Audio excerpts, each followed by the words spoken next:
Welcome to Matcha Morning Club, a cozy lifestyle podcast hosted by your two favorite besties, Alexa and Victoria.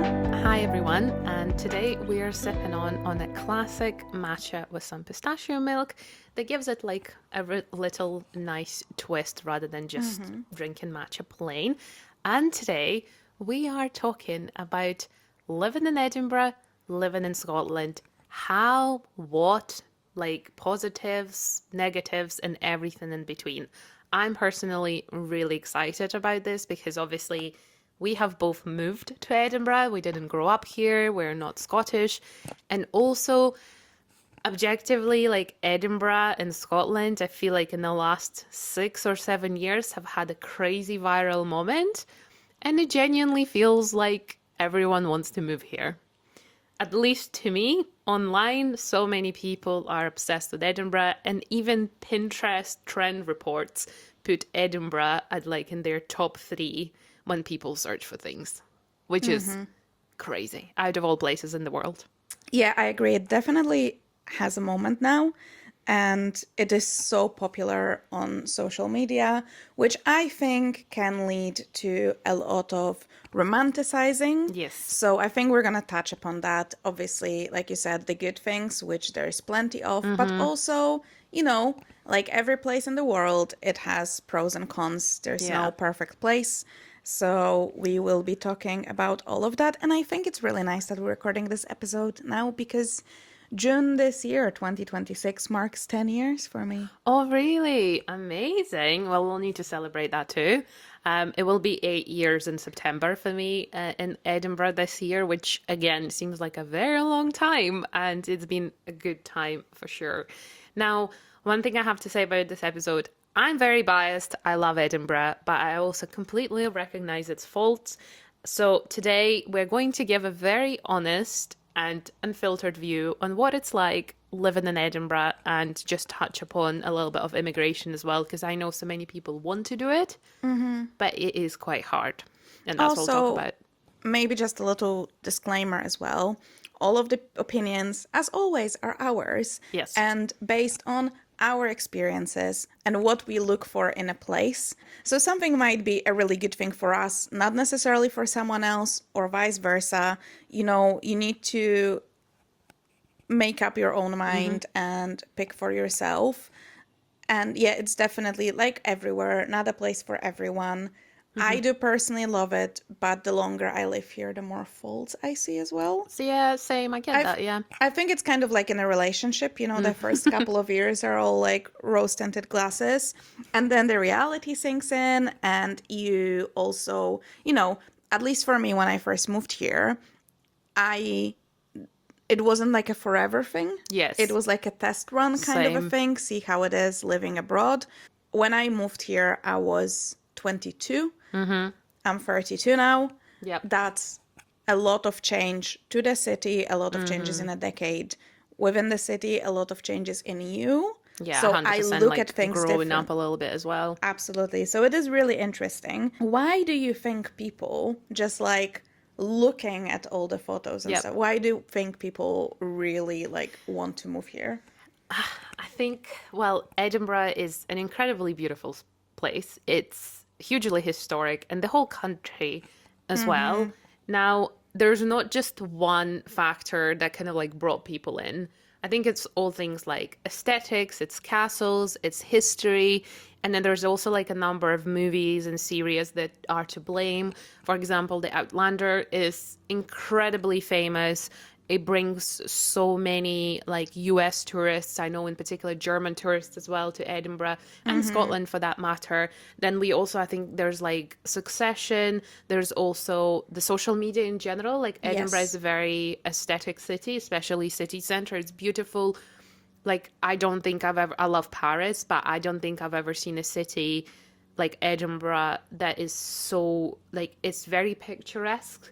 Because to me, Paris, for example, is a very functional city at the same time. You can see, you know, it being split in different districts, whereas I feel like Edinburgh just combines it all perfectly. Edinburgh is quite small comparing to quite a lot of cities in Europe. So it's just like it being small, very walkable, beautiful. There's like quite a lot of things going on, although which I feel like some people might disagree with. But for me, there is a lot going on. So it's also home to like the government of Scotland. We also have official residence of the king. So this is a very important place. It's not just pretty, it's a very important place as well. And let's be honest, it photographs really beautifully. There's nice food, nice coffee. So naturally, it's like a perfect place for that kind of like a weekend getaway for people to visit the place. And then once they do, they're like, oh, I want to move here. And I think that that's why Edinburgh is just so, so popular. And I'm totally like in the boat. Although I do have to say, like you moved when you were 22, I moved here when I was 21. And I am a little bit ashamed to admit that before moving to Edinburgh, I didn't really know much about it at all. I Yeah, knew but it was a place, I think it's the case with, unless it's like London, Paris, Berlin, but like it's those. also, you know, I feel like the people who now move to Edinburgh for studying, because it's so viral, there's Yeah, you know genuinely more. a lot more information about it, whereas back in like 2018, 17, it wasn't really. But you know what sometimes not annoys me, but maybe a little bit. Is one of those things when I said like, oh, I didn't know what Edinburgh like was really. I Yeah. didn't know it's a capital city. Like the only city I would know in the UK would be London. I didn't know about any other No, cities. same. And people sometimes would be so like offended. But I'm like, name one city in Poland. Yeah, apart from Warsaw. No, most Krakow. people don't even know Warsaw. And I'm Okay. like, so you don't even know my capital city, but you're huffing and puffing that me at age 22, Yeah. I didn't know yours. Like, come on. Like, Yeah. like, that's the thing. I'm not saying like anything bad. It's just the fact that I knew more cities of the countries that surround Poland because it's natural. That's what you Yeah. learn. And then I know the capital city of the UK. Like, no one teaches us the history of like that you have like Ireland, Not really, Republic no. of Ireland and Northern Ireland, and then you have Scotland and Wales in England and all of that stuff. It's not a part of my history. Why would they teach me this in school? Do you know my history? We never really been. So I'm just remembering my English lessons at school, some of the first ones.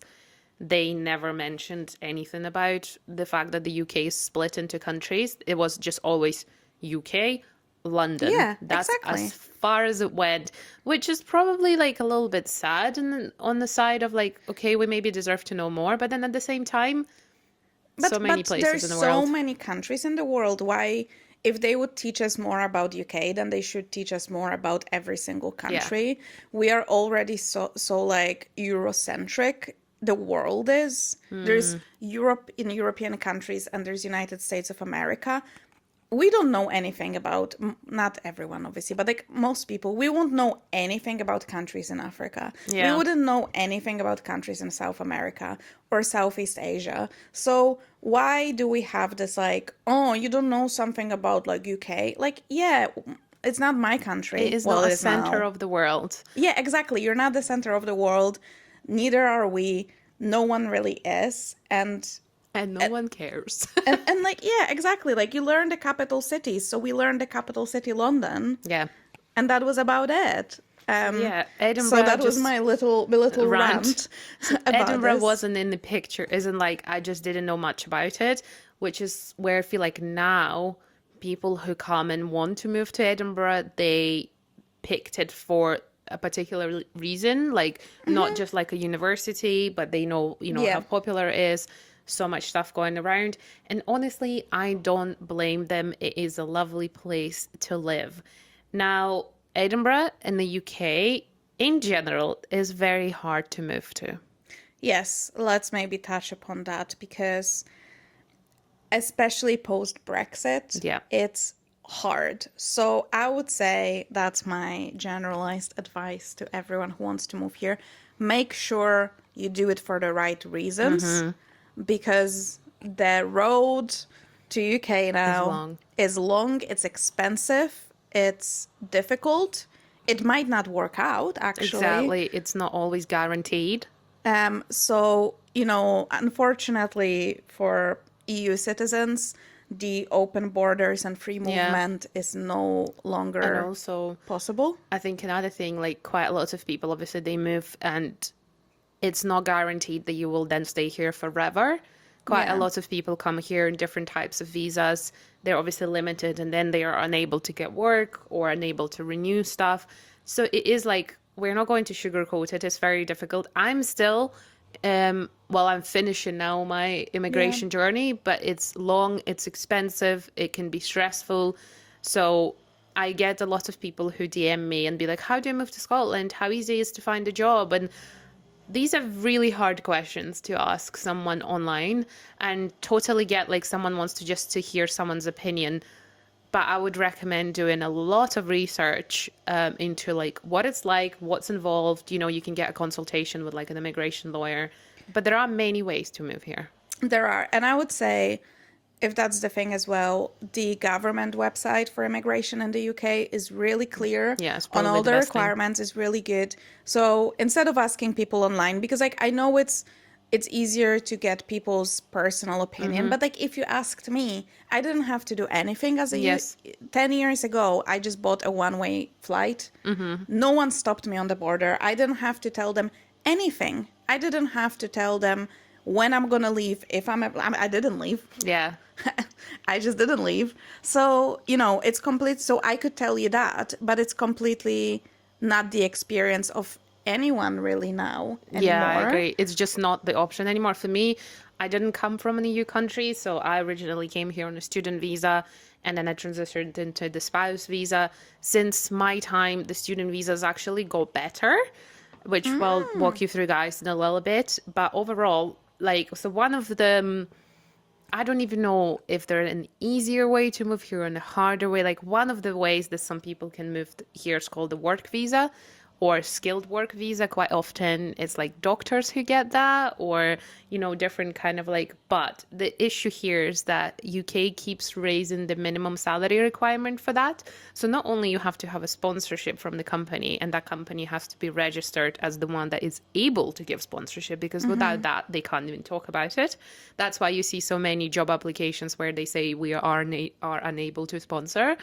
And the minimum salary now for that visa is £41,700 in Scotland in particular. And that is quite a high salary. This is not a starting salary. So it's already a very like, I would say like a good manager level salary. And it's really hard to get. Yeah. And ultimately, you also have to, the company would rather hire someone who's already here, Yeah. where they don't have to pay for their visa on top of their salary. So you're always in, I feel like this is a disadvantage, because you're always, if they find someone who has very similar skills, Yeah. They don't have to bother about then hiring why someone would online. they? Yeah, so I think it's really difficult. It is really, really hard. And you need the job before you move here. So you cannot, like, even if you're very skilled, you cannot just come here. You can't just show up and figure it out. This is how it used to be. Yeah, but that's it's not like this anymore. which, you know, it is a really nice thing to do, because when I moved here, I was really young, but like if that was the case now, so let's say, you know, you can just move here easily from EU countries, you can still like come here, work for a year and be like, that's not for me. I'll leave you. But I think if you put so much time and money and effort into moving to country, and then that country will not be what you imagined, how hard it must be. I really feel for people. Because you put in so much time financially as well. And now I'm pretty sure for most like work visas, spouse visas, you now also have, maybe not for spouse, you have to show that you have a B2 level of English, which is not just conversational. You basically have to be able to study in this language, and Yeah, be quite fluent. which I understand, like for some people, like they might just started learning English. Now, in terms of student visas, is probably like one of the easiest way to actually get here initially, because the actual visa is quite cheap. And then you have to be enrolled into a UK university. Now, what comes with that is that you have to pay for your tuition fees. Yeah. And obviously that can be very different depending on the university or country. But now, something that I didn't have as a student, they now have a thing called a graduate visa, which is something that you apply for just before, your student visa expires. And it's for people who studied in the UK university, and it's normally 2 years long, which allows you to kind of get employment and then kind of increases your chances of then being employed. Because say you start working for a company that may potentially sponsor you, but doesn't sponsor anyone at the moment, and you can, I guess, like really show them that you're a valuable employee. So instead of losing you, they will then sponsor you. Now, I don't know how, I feel like this is quite new. It's only been around for like 4 or 5 years. So I'm not sure, how successfully people have managed to then transition from graduate visa into work visas, or, get married, et cetera, et cetera. But it's definitely become a little bit easier for students, I would say, because I had no options. So for me, it's either you leave or you get a work visa right away. Like, I got married. So like I got a little bit lucky, because work visa also limits you to only one workplace. So the employer that gives you a work visa, you have to work for them. You can't just then change your job a year later, which was a major disadvantage for me. And that's why getting married was a better way, because, well, I had someone to marry. And then, as you said, like for EU citizens, it's now all the same as it is for everyone outside of the EU. So you guys are now finally having to do the same stuff basically I had to do. There's obviously spouse visas for people who have like partners, and that one you also have to prove that your partner has a certain amount of income. You have to prove your relationship, but like giving them photos, giving them like, I think there's like some character letters. There's just so much into it. It's easier to see it on the website. And then I think one of the ones that will be easier for people who are from Australia or Canada, and I think New Zealand, and potentially India. I'm not too sure on the amount of countries, but it's called youth mobility, where you can move to the UK, I think something around 2 or 2.5 years, based on your like either ancestry or like just because it's Commonwealth. And that's the way you can move here. But then after that period, you once again need to have work, spouse, etc., etc. So it's super complicated, and we're not going to go through details with it here. Also, we're not by any means qualified. So you always look up the official government website. And if you need more information, please don't ask people online. Get yourself a solicitor, immigration lawyer, and they will be able to guide you through it. Because with a process like that complicated and that costly, you don't want someone to tell you, oh, I've done just that and it then worked. You make a mistake. It's just not worth it. I was extremely lucky. My immigration journey was easy peasy lemon squeezy back then, which I'm grateful for. And I'll be completely honest with you. And if I love living here, if I had to do all of this, I wouldn't. Yeah. Mind you, obviously, I come from a country that is safe and then you would also be able to move like anywhere in Europe still. Yeah. I would, if I really wanted to live abroad, I'd move to another European Union country and just not faff around with all of that. Mind you as well, at the time of the recording, it's beginning of April 2026. If someone's listening, God knows when in the future, the job market in the UK is hard. Yes. So you have to be mindful of this. People are getting made redundant. I think it's for US locals, as it's hard enough to find the job. So I can't imagine. Yeah, because I'm wondering, like, what if a work sponsors you and then you're made redundant? Yeah, that happened to one of my friends. And then, so you need to be I think you need to be really, really convinced this is the route you want to go. We're not saying all of this to get people to discourage anyone, because not scaring you away. But I think it is so important it's so easy to romanticize, like, I'm just going to move to Scotland. Yes. And I think, and it's going to be so great. And, I'm just going to run around the Highlands, and it doesn't with work my Jamie like Fraser. Yeah. The amount of paperwork and the amount of work and money you will have to put into it, will it be worth it? Maybe. Depends on the person as well. So, it's not easy, but maybe so you can make your decision. We can tell you now the things we really love, and then we'll tell you the things we don't love as much. And then you can pros and cons list. For us personally. So what is something you'd say? As a photographer, I love pretty things. So, and Edinburgh just happens to be that for the majority of it. Obviously, there are areas there not as nice, but for the majority of it, I think the architecture in Edinburgh is so special. It's very gothic. It's beautiful and rain and sunshine, which is, I think, a I lot of agree. cities do it. Like, a lot of cities only look good in the sunshine, but Edinburgh does it well with both. And there are people who prefer it being rainy for the architecture, and there are people who prefer it being sunny. And I think for me, one of the first times I stepped into the city center, I was just like, wow. And that's considering like I have already seen like a bunch of countries in Europe. So it's not like I haven't seen anything at all. Yeah. Like, you know, I've seen my fair share of France by that time. I traveled like in Austria and places like this. So Edinburgh is definitely very different from, say, like, you know, Spain, Italy, France, very different architecture. And that's why it's so beautiful. It's definitely one of the most beautiful cities in the whole of the UK. I'd say it is the most beautiful city in Yeah. the UK. That is my opinion. And I would say it's very unique in a way. There's other beautiful cities, but there's no city even remotely similar to You Edinburgh can't. One thing in about the Edinburgh, UK. yeah, because it's so small and cozy. First of all, you have the castle in the middle of the city that sits on an ancient volcano. That's a major flex. Then you also have a second ancient volcano, which is called Arthur's Seat, which is kind of like your little outdoorsy heaven right in the city. People run there, people have picnics, people hike. I don't know any other city, maybe apart from Rio, where you can just see your hiking opportunity right there and then, and it being quite close. So I think it I just think Cape Town has a probably, really yeah, Cape nice. Town. So it's Yeah. very rare for the city to have a perfect blend of nature and architecture being so small. Yeah. I would say I watched a video, there was a TikTok, a guy came to Edinburgh and he was like walking around Royal Mile and you know, you have all those like little closes Yeah. and stuff.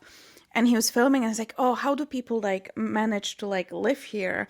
But I'm like, the truth is, I just don't go there.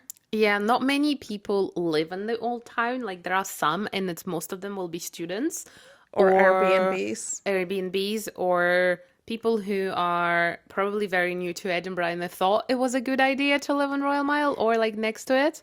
It is not. Yeah. It's just, you know, like with every city that has quite a bit of tourism, like on my day to day, I'm there a couple of times a year, really. Yeah, you don't really go into Royal Mile unless, Because, like, what do you want? Go to yeah. souvenir shops? Like, I live here. I don't need, I worked in those souvenir shops. No, thank you. You will not be getting Yeah. my money. There's definitely, because it's such a historic city, there are certain sections where you wouldn't go as a local unless you're maybe showing someone around or, you know, like I'm quite often in Old Town because I have photo shoots there. Yeah, that's different. So But it's job beyond that, related. yeah, beyond that, you don't really just walk through it unless, again, like I drive through Old Town because I need to get into New Town for my office.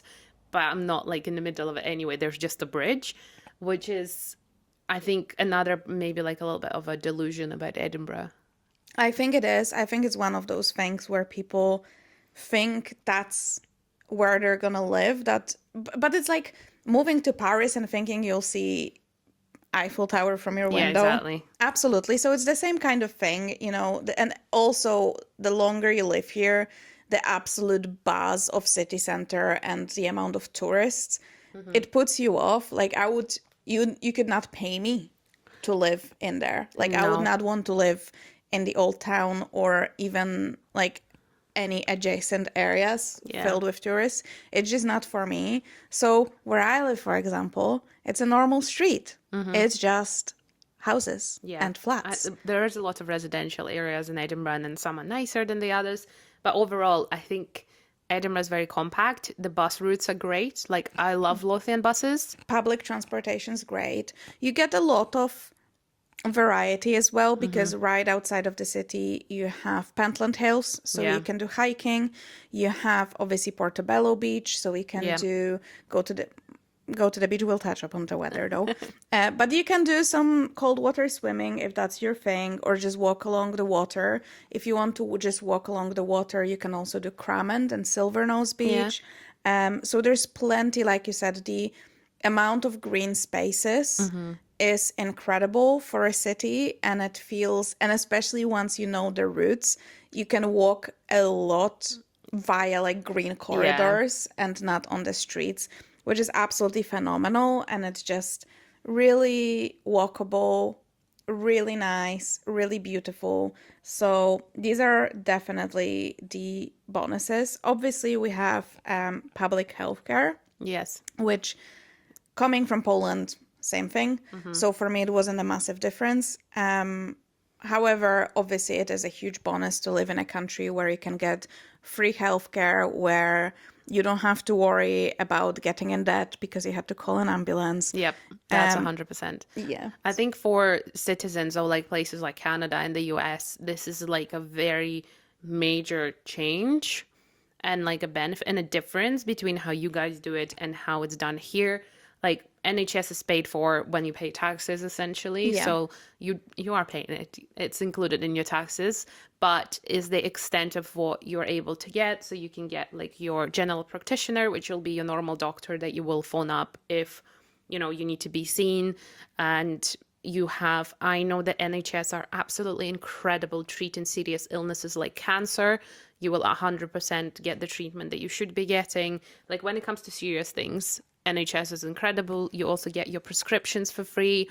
It's different between Scotland and England. Yes. I believe, for example, the prescriptions. They have to pay in England for prescriptions. Yes. So this is a perk we have in Scotland. And yeah, it is fantastic. And there's a lot of things to be grateful for with that. So I know people will probably comment how like NHS is crap and stuff. It is very understaffed. That's one thing. It's underfunded. Yeah, and one thing that I think people don't know about NHS has not been set up as a preventative organization. They do not prevent illnesses from happening. They will treat you if you already have it. That's my only thing. Like in Poland, people go and get tests done. I remember we were talking about the smear tests. Yeah. Which here you get it for free once every 5 years. Yep. In Poland, you get one every year. Yeah, same in Ukraine. In Ukraine, women's health in particular is a lot more looked after than here. And if you want like a full body MOT kind of vibe here, you can pay for that, and it's through a private clinic. Unfortunately, NHS does not cover that, but I know a lot of people get angry at the NHS. Oh, why don't you do this? Why don't you do that? And a lot of things people forget. It is not preventative. It is for treating something that's already there, which is probably like unfortunate. But if you have a doubt, you can always go to a GP and have a conversation with them and see what's available. If they say that that's not something they're able to offer, or sometimes you need to be referred to, say, dermatology, and a waiting list can be up to 2 years. So yes, unfortunately, that is true. But if you cannot wait, you know, we still do have like a lot of workplaces offer health insurance. Yeah. So you can do that through that. It's quite multidimensional, but overall, I think NHS is a great thing to have, especially if you're like, 100%. you know, if you want to have a child. Like I know in America, having given birth costs like about $40,000 alone, which is here, it's free. It's free. Absolutely. Another thing is I think people are very friendly. Yes. I think people are very open. There's no this thing where I think it's easy to make friends not only with foreigners but also with locals. Yes. So, which is really nice, because I feel like a lot of places there's this thing, you have friends you had since school and you're not open to anything more. While here I feel like people probably have their friend groups, but then they're still open to have a chat and, you know, getting to know new people and meeting new people, which is absolutely great.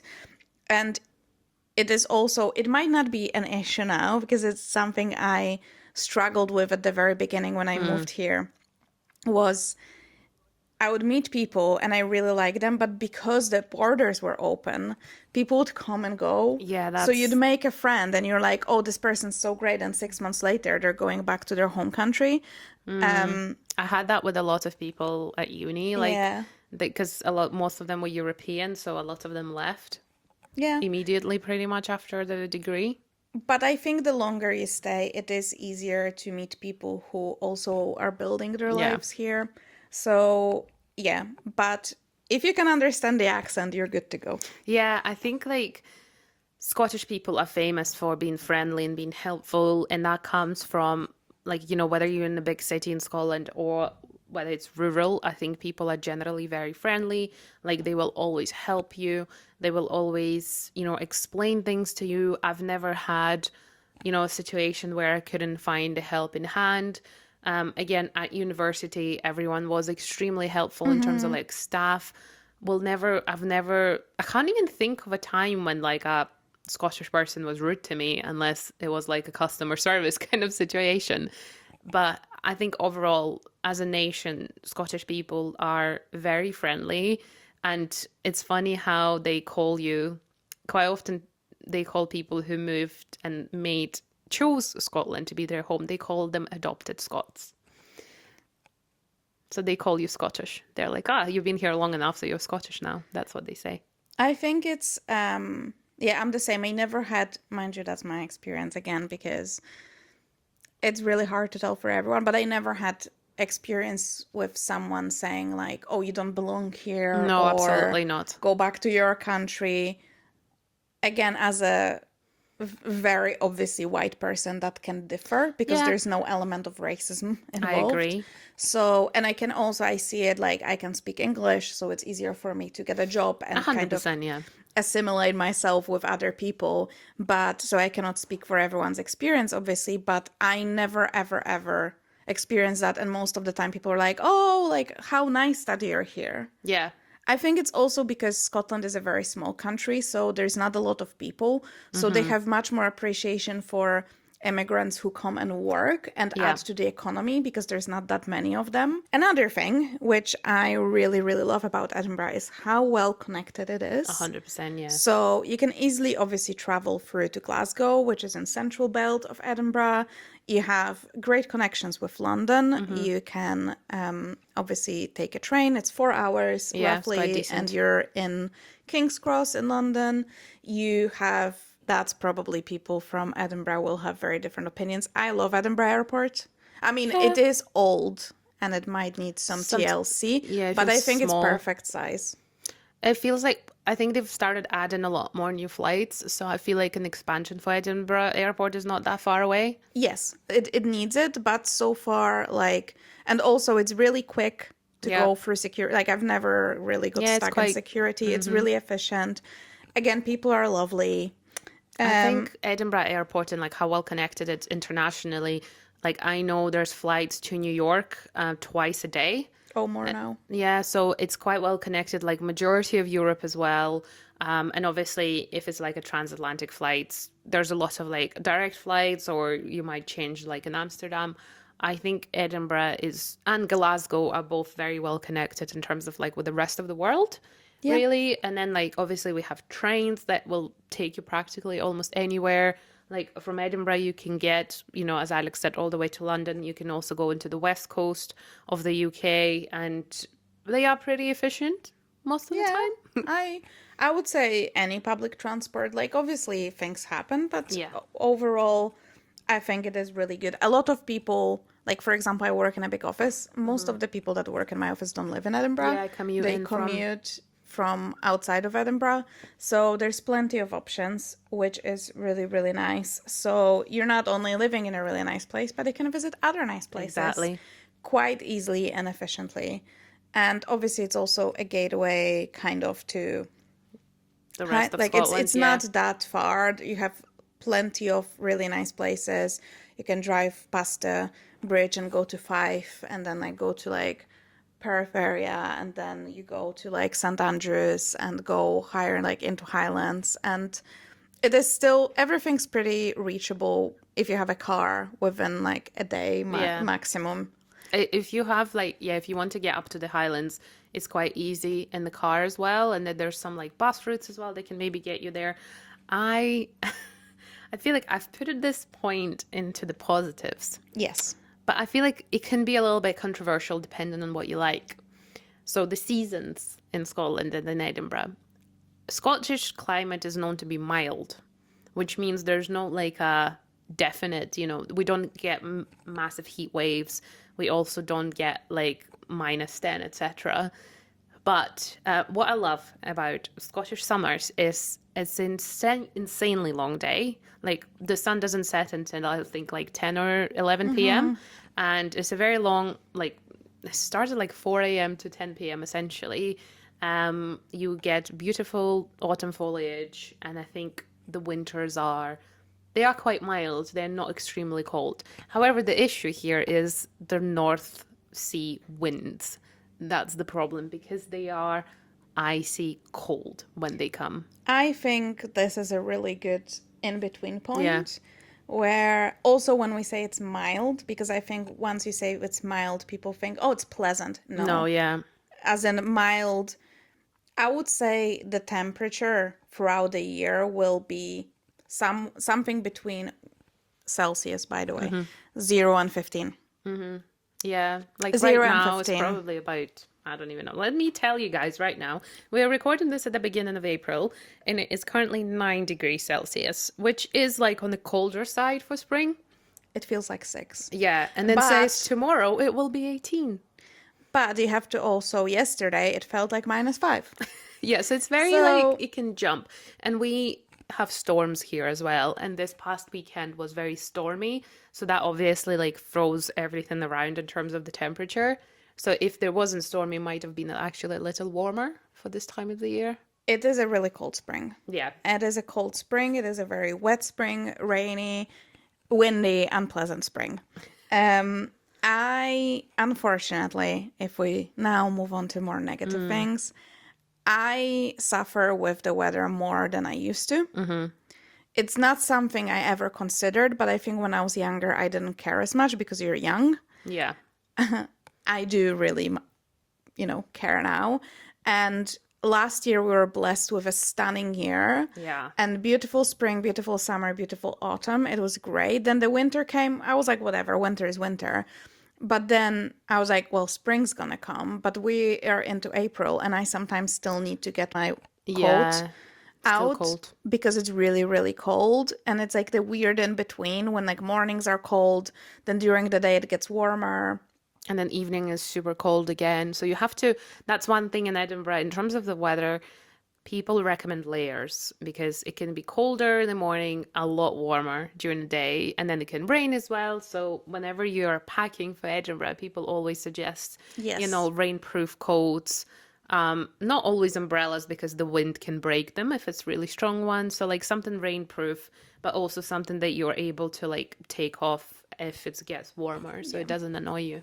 I would say if you're a person that loves sunshine, thrives on sunshine, struggles with seasonal affective disorder, think twice. It's not a place for you, I would say that. It's not, that's one thing when I am like, can I do it for the rest of my life, to be honest? See, I'm from Ukraine originally, so our summers can get really hot, up to like 37 degrees Celsius, sometimes in July.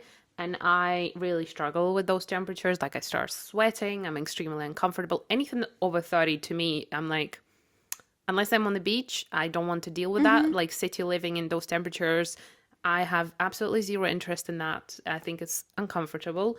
And this is what Ukraine is quite often like, which is why I love Scotland, because I would rather put on an extra layer than feel like I need to take my skin off. You see, my problem is not the temperatures. I don't care about the temperature as much. I care about the sun. Okay. And the fact that, because my boyfriend's like, you can walk in any weather. I'm like, I don't want to go for a long walk when it's pissing down, gray and windy. Exactly. It's just not great. And I think it's for me the lack of sunshine very often, and in the winter, especially when you're working in the office, the Oh only God, yeah. light hours are when you sit inside. So That you can be might hard. not, yeah, it is really hard. And I see a lot of, because obviously when we have the winter in like Australia, it's summer, and my TikTok decided to show me, and you see those people waking up at 6 a.m., just maybe even like in light layers because it doesn't, and then they go for like their morning coffee, walk along the beach, the sun is shining, and I was like, it's a completely different way of living. But it's not something that I considered whatsoever when I was When, younger. yeah, It is something I do dream about now sometimes. I agree with that. So the weather is like what I've witnessed with a lot of people from my university originally. Some of them were from like Spain and south of France, and they really struggled. So if you are from, a warmer country or like a warmer side of the country, and you feel like, as Alex said, you thrive on sunshine, you will for a fact find a challenge in Scotland. And again, if you're more like me, you don't mind the cold, you prefer colder temperatures, maybe that's a little bit more for you. So it really, I would say, like, it depends on what you prefer. I think also you have to remember that will affect the lifestyle. So Scotland will be more of an inside country than outside country. You will have nice weather, and yes, there are people that are gonna go cold water swimming and stuff. Me. But if you're not one of them, If you need like, if you need at least pleasant, yeah, that then may not no. always be the case. Yeah, it's very hit and miss. I think like Scotland is a very outdoorsy country. Like there are people who hike a lot, but that means that you just need to be prepared for the weather. Yeah, but I mean, like, when, like, you say south of France and stuff, when you drink and dine Yeah. and all of that outside. And in Scotland, like, you're like, oh, it's sunny, let's eat outside. And then the wind just fucking blows the Yeah. plates of the tables. There And you're was like, there not a was lot of restaurants will have outside no, it's seating. just not something you'll find here that often.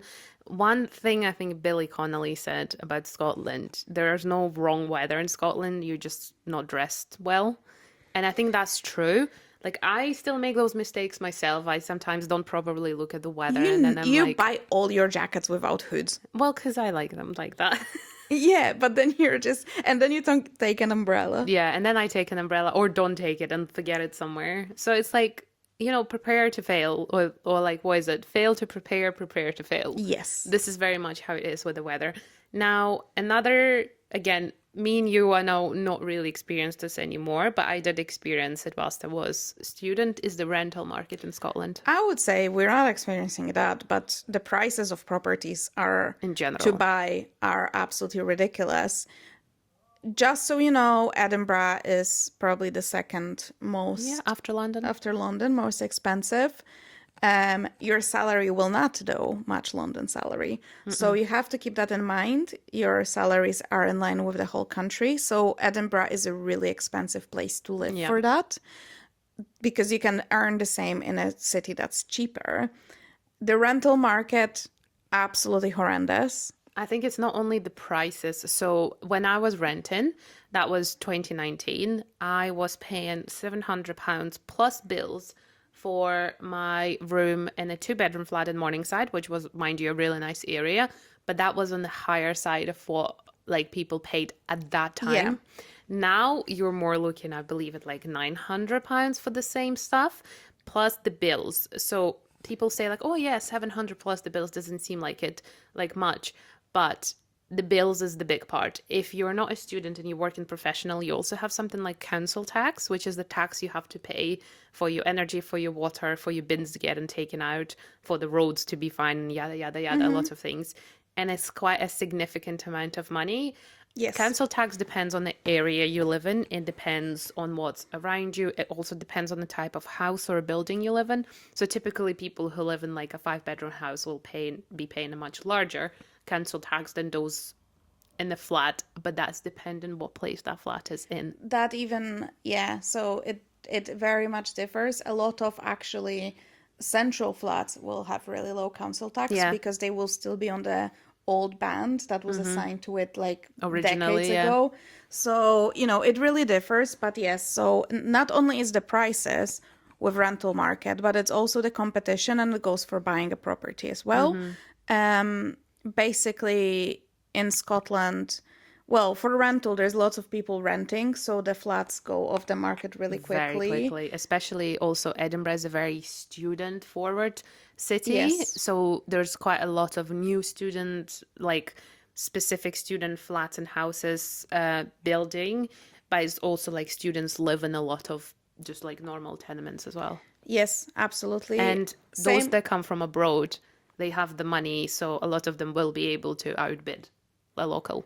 To be fair, yes. And like when you're buying a property, in Scotland at least, unless it's a new build, you will have to basically bid on Fight it. for it, yeah. Yes, and offers over the value, and it can be a very frustrating process very when you're stressful, losing yeah. out on a property you really love, and people sometimes offer insane amount over the value. And it's money that has to come from your pocket. It's So you not, can't have a mortgage, so it has to be physically in your bank account, yes, basically. which is insane. So you need to be prepared for, like, don't imagine just like, oh, I'm gonna get like a 2-bed flat in this particular area and that's it. It might not happen. It might not happen. You might have to be really open. And yeah, it's not an easy task, and I would not want to be renting now. No. I think one of the craziest thing right now is that your mortgage payment will most likely be lower than if you were paying rent. That is if It's you can always get on like a that. property ladder. But the problem is, how are you supposed to save for a property I know. when you're spending so much Exactly. renting? So yeah, it is a difficult market. It's not impossible. People obviously live here and rent and buy and all Yeah. of that stuff. But you have to be prepared. That's why a lot of people move out of Edinburgh when they want to buy, is to just stretch their money a bit Yeah, more, exactly. because, you can get More for your money. more for your money. So it just depends on what you prefer, or what is more important to you. Do you want a big garden? Do you want a big house, or you're okay with a flat? Yeah. There's always options, but it is a very, very difficult market, and you need to be sometimes prepared to literally fight. Also, the rental agencies, because majority of the flats on the market are going to be via an agency, not private landlords.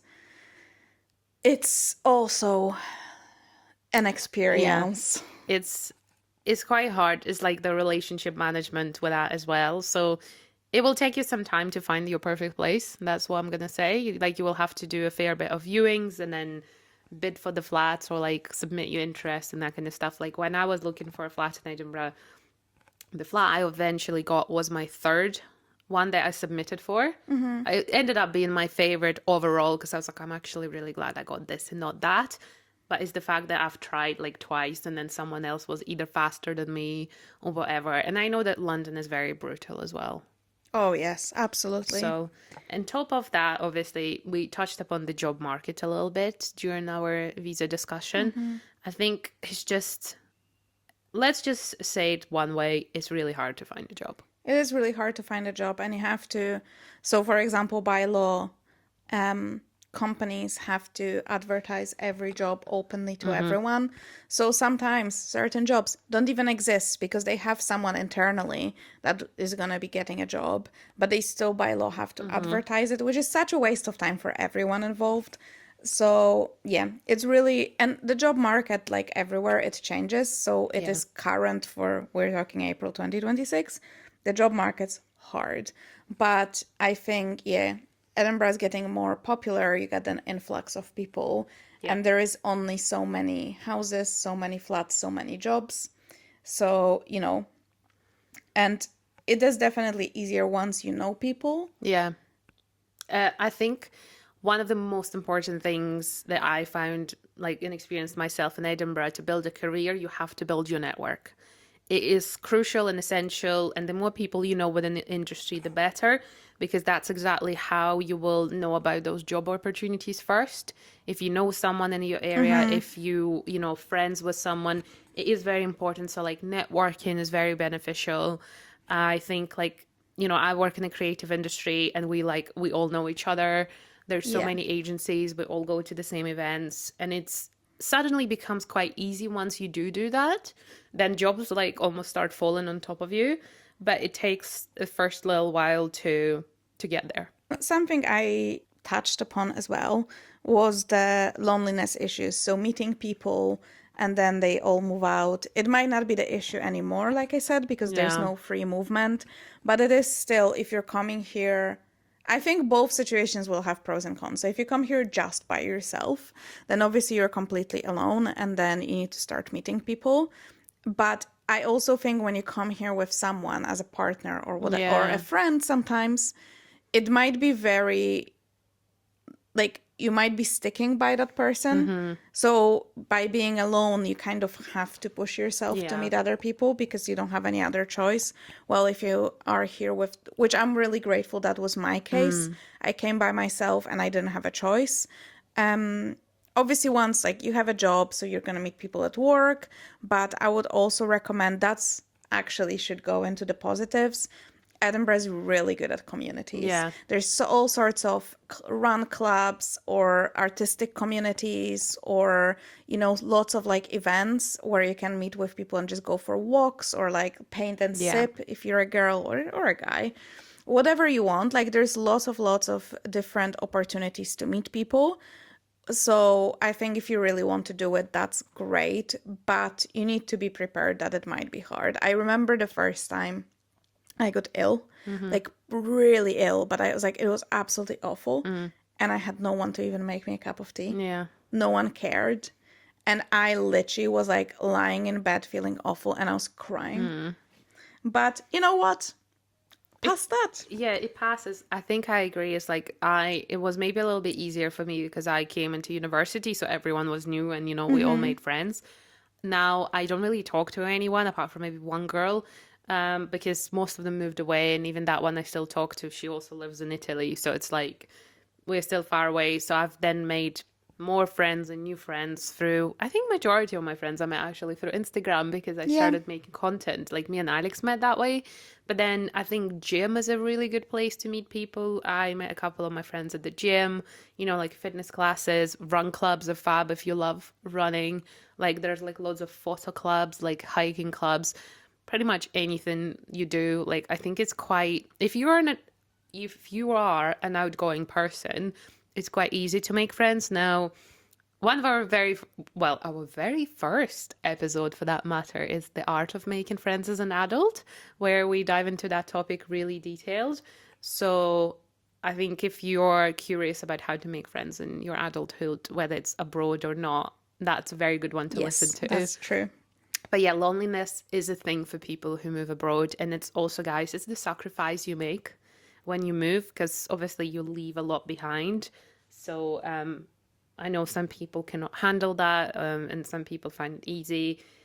It's hard and it takes not months, but years to find a good friendship group. But it is possible. And it's definitely one of those things, on top of visa, jobs, rental market, to also be aware of that you might not have a support system in the place where you go. That is very true. That is, although that's not very Edinburgh specific. Yeah, it's just everywhere. Yeah, but something very Edinburgh specific is the August problem. Yeah. So most tourists, I mean, it is changing now. I don't know if for the better because I feel like people just come throughout the year more. Yeah. But in August in Edinburgh, there's multiple huge festivals, the biggest of which is the Fringe Festival, which runs through the majority of August. There's my favorite festival in the whole world, the Edinburgh Book Festival, which is in the last 2 weeks of August. There's, I think, Edinburgh International Festival, which is another festival in August. Yeah. There's like film festivals. Film festival. Who decided to put them all in 1 month? I would like to talk to that person. They deserve a jail. I wish it was spread out like June, July, August, make it like a summer of festivals in Edinburgh. So if someone's listening to me, Do you think that that would not make it worse though? Because then the rent prices in Edinburgh will be insane for the whole summer instead of just August. You know what? The thing is, I don't know, but as a person that lives here and I would love to, attend the festivals Yeah. more because the prices of the festivals are rising. Yeah. So you cannot, like, I remember when I first moved here, you could go to things for like a fiver or a Yeah. tenner. Now most tickets will be 16, 18, 20 pounds per person. So obviously if you have a family, Yeah, it's that is quite. £100 to go if you have a family of Yeah. 4. And then you're going to want to have a drink or eat something. It's really, really expensive. So for me, it is quite difficult to justify spending hundreds of pounds on multiple different Yeah. events in 1 month. So I realized that I just go much less. Yeah, Fringe is like there's over like 2,000 shows every year, and there are free shows. Now, free show doesn't mean it's good. Sometimes it's just the other comedians who have the main show. They're testing their new material.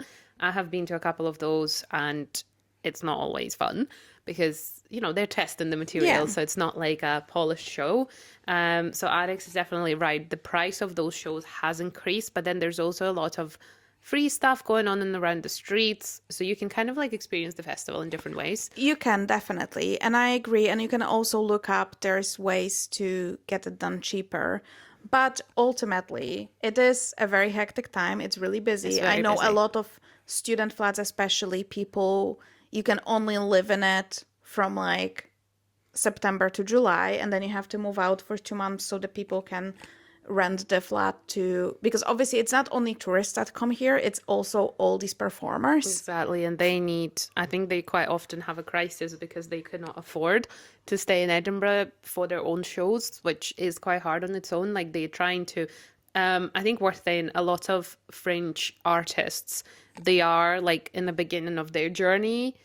I would say not so much anymore. Depends on like it's, some of them. Originally, Fringe was for like it people was, to get discovered. but now obviously again, I think because it became so expensive and so popular, a lot of really young artists cannot afford Yeah. to do it, to put out a show, and you have a lot of these shows that come every year for Yeah, the years repeating now. ones. So, it is a great thing to experience, and I do love the festivals, but it is something to keep in mind. I don't live in a city center, but I work in a city center, and it is really hectic, and sometimes I just want to go back home. I think as a person, because the episode is essentially about living in Edinburgh, as someone who lives in Edinburgh, August is hell. It's, if you drive in a city, it's impossible. People literally throw themselves under your car quite often because they don't look where they're going, because there's so many people on the roads in general. So it's like, for me, getting to work from work for most of it, because you're getting back home at like 5 p.m. It's torture because I have to get through from one side of the city to another one. So I have to go through the thick of it on Royal Mile. And I hate that. Another thing is like, if you're trying to get somewhere and you're trying to get somewhere quickly, be it on like foot or on a bus, forget about that. Like you have to plan in advance because it will be a lot busier. Buses are a lot fuller. Quite often, Lothian buses have to put more buses on the roads because there's just so many more people transporting people. So it's kind of like, it's fine, like you will deal with it, but it's just being aware that it is an adjustment for those 4 weeks that the festival is on. You will have to plan if you want to go out for food in the evening. Again, parking is really hard to find in the evening in general. So it's just like being aware of the things that festival makes your normal day-to-day life challenging. I think in general is something to keep in mind because people look at Edinburgh and it's like so beautiful. You have castles, all these old buildings, which is so true. But you have to remember, like the whole of city centre is really narrow. Yeah. It's a lot of narrow streets, so there's not a lot of, like even Space in outside of general. August, there's not a lot of space. The sidewalks are narrow. There's not a lot of place. Like the streets were not built for cars. They were not built for buses. There is a bridge in Edinburgh that's been under construction for 7 years now. I think it's getting there. I think it's this year. They've taken off a lot I of it. know. But it's because basically they discovered that it couldn't handle all that, the weight of like people and cars and buses, because it was built for like horse carriages. And then back in that day, it was probably 2 horse carriages an hour that passed it. And Yeah. some people walked past, like on it. So, like it's beautiful city and that's the charm of it, but you will not have underground. No. because there's nowhere to build those things. So you need to be okay with that as well. And then when you add the crowds in August on top, Yeah. It's quite, yeah, it's like annoying. Like, I love Fringe for what it is. Like, if you're doing the Fringe yourself, like, if you're part of, say, you're doing a day, quite often locals do like a weekend of Fringe yeah. shows and we go out. That's fun. But living in the middle of it, it's not as fun. Another thing to say about Edinburgh in general, you know, like, we love it for being so historic and so beautiful. But that's the thing. Living in the modern world in the historic city can be challenging for different reasons because, again, the roads, the amount of roadworks and building restorations, renovations in Edinburgh is ridiculous. And that, I would say, is a big negative of it because it creates more traffic and certain like walkways are blocked. So that's quite often like what annoys people and locals in particular. Oh, and one thing I feel like we forgot to mention, Edinburgh is very walkable, but it's very hilly. Oh my So God. there's a lot of steps and hills. So be prepared for it. There's a lot of content online about people filming Edinburgh stairs, and yeah, Mind you, it's always uphill somehow.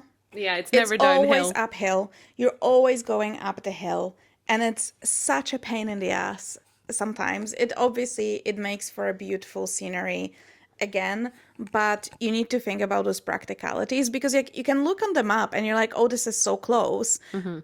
And it is, but what you don't see is a huge staircase that connects the levels. Yeah, that's So fun. yeah, it is fun. It is something to think about. And I think actually, not for us, but I don't think it's very friendly for disabled people. Yeah, it's not very wheelchair-friendly users, city. absolutely not.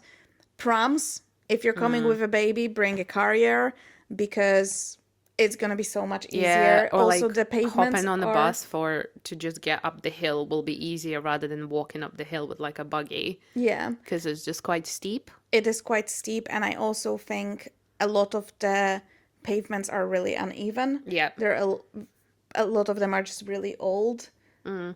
So it's not like some of those big cities you visit and there's like these huge wide flat sidewalks. Yeah. You know, like when you go I think was it in Barcelona or Malaga, I think has it, like by the beach they have this like really wide area where people like there's bike lanes and people are like roller skating and Yeah. people are running and walking with buggies and you can do everything. That's not Edinburgh's reality. It's No. always uphill, it's always uneven. You need to look under your like where you're going and there's always someone bumping into you and there's always a tourist stopping in the middle of the pavement Yes. to Check their phone. check their phone. So you have to be really, really careful, and that's how it is. Yeah. That's how it is. People don't have any spatial awareness. No, Edinburgh is quite, yeah, because there's like, and people look up, but they don't look down to see what's in front of them. So it is like, I think that's just what comes with living in like a touristy city, Yeah, I guess. I think like people, mind you, I went to Rome earlier this year, and I've never experienced such oblivious tourists as I experienced in Rome. Like, I've been to Paris, I've been to other cities. Obviously, I live in Edinburgh. Good Lord, help me. I was on the brink of Yeah, I remember you were screaming. messaging me and like, It was insane. People just do not pay any attention to anything that happens around them. And it was so packed, and I was there in beginning of February. Not So even I the don't peak even want season. to, I would never ever go to Rome in season. That was my best decision because that was already like, I was on the edge of absolutely losing it. breaking it down. So yeah, Edinburgh, as you guys can see, has lots of pros, lots of cons. I think overall, like, would you do anything differently if you were if you were like moved? If I had get to choose, no, purely because of the people I met here. Yeah. So I think that's the biggest thing that can make and break a place. It is the people. It is the community that you build around you. And Edinburgh's an absolutely beautiful, amazing city. I love living here. I love the amount of nature, like we said. The only problem I have is like I would love to live in a place that has more sunshine. I'm not talking like I want to live on like beach town and go to the beach every day and I want it to be hot. That's not the case, but I do. Oh, And another thing, actually, food. But that's not like, that's just a UK That's not thing. Edinburgh specific, yeah. So that is something I also did not think about. And funnily enough, I think I mentioned it before. When I moved here, I was like, oh, everything was coming from Eastern countries. Everything was better in the West. Yeah, that's what they say. It's not anymore. No anymore. It really changed. And I do love going back to Poland. Yeah, so to put it like quickly, retail in terms of food in the UK is very underwhelming. Comparing to France, comparing to Poland, comparing to Ukraine, to Spain, it's very underwhelming. I don't really know why that is. It's the quality of the products produce that's available in the supermarkets. Yeah. Because if you go to really nice restaurants, It's the food fine. is good. Yeah. But the produce you have in the supermarkets, Everything is wrapped in plastic. In terms of like, well, UK is surrounded by sea. Seafood is very expensive. It's incredible. Again, like the choice in the supermarket is very poor. You can go to a fishmonger and you will have lots of choice. They don't have that in supermarkets for some reason. Same with meat. Go to like a butcher, it will be fine. Just supermarkets for some reason just don't do it well. I don't really understand why that is. It's very disappointing. It's kind of like, coming from like when we visit France or Spain, you're like, why do we not have all of this choice?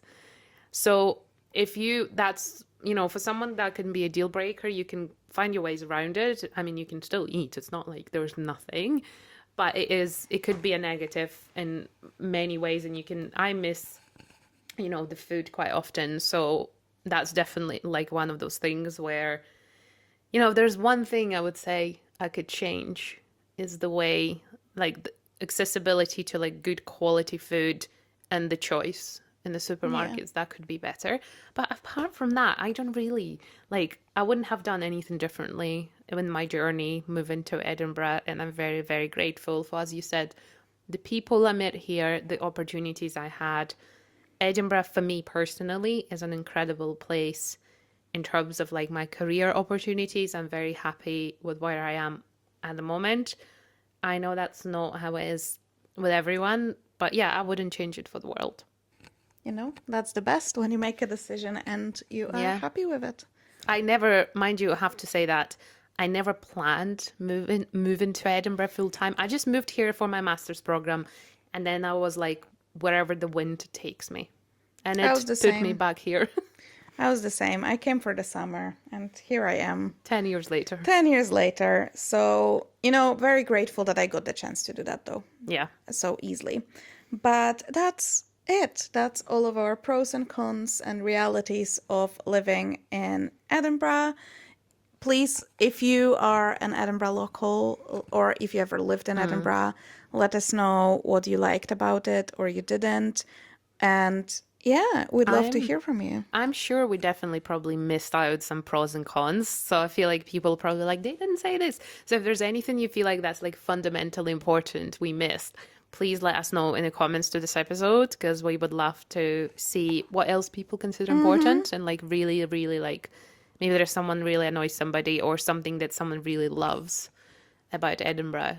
I would be keen to hear. I would also love to know if you moved somewhere, so from your hometown, if you moved to a different city or a different country, why did you pick it? Or why did you decide to stay there? Like, what is important to you?